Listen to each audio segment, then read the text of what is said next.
चलिए एक बात मैं फिर से आपको रिमाइंड कराता हूँ, चाहे इंटरनेट पे कोई बड़ा से बड़ा चैनल हो या फिर लेट से कोई आर्टिकल हो। अभी रिसेंटली आपने देखा होगा कि जो यूपीआई पेमेंट्स हैं लाइक 2000 के ऊपर, इन पर जीएसटी प्रपोजल का एक लाइक अरेंजमेंट हुआ है और यहाँ पर उसके रिगार्डिंग बहुतों ने वीडियोस भी बनाए हैं, इवन आर्टिकल्स लिखे ना। मैंने पहले ही आपको बता दिया, मुझे पर्सनली ऐसा लगता है कि ये जो आर्टिकल्स हैं इवन बहुत सारे व्यूज़ के लिए जल्दी से जल्दी अपना वीडियोस बना देते हैं।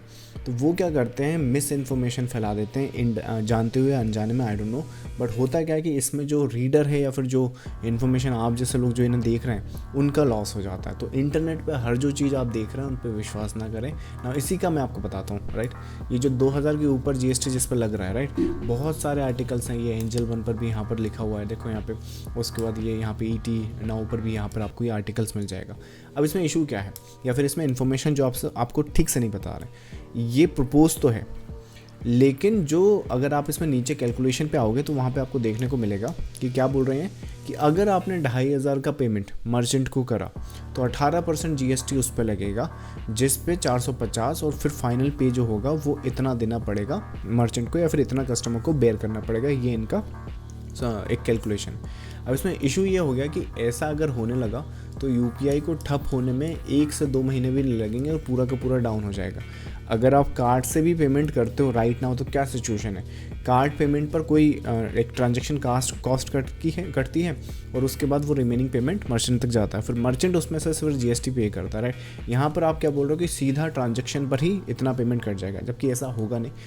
पहली चीज़ तो इस पर एमडीआर लगेगा। तो अगर अपना यूपीआई पे एमडीआर भी लगता है, राइट, तो वो 1% से लेके 3% के बीच में होगा, राइट। एक अजम्पशन हम यहाँ पे लेकर चलते हैं कि 1% से लेके वो 3% के बीच में यहाँ पर, राइट। जब 3% के हिसाब से 1% के हिसाब से, तो इसकी कैलकुलेशन अपन देख लेते हैं।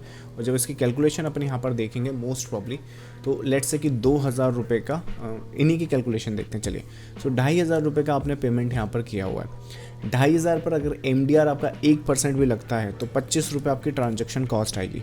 इस 25 रुपये पर आपका 18% जीएसटी लगेगा, जो कि मोस्ट प्रॉब्लम मुझे लगता है 4.5 पैसा या फिर 4.5 रुपये के आसपास वो आएगी। टोटल आप करेंगे तो 29.5 रुपीज़ होगी। और इसमें अगर ये ऐड करेंगे तो 25, आई थिंक इसमें से ये ऐड हो जाएगा आपका, सॉरी 2530 इसको कर देते हैं, रफ अपन यहाँ पे कर देते हैं। तो 2530 इतना आपको यहाँ पर पे करना पड़ेगा, रादर देन ये जो इनकी कैलकुलेशन है यहाँ पर, या जिस तरह से आपको इंटरनेट पे बताया जा रहा है कि 18% जीएसटी। सो वही मैं बोल रहा हूँ कि इंटरनेट पर सोच समझ कर चीज़ें कंज्यूम करें।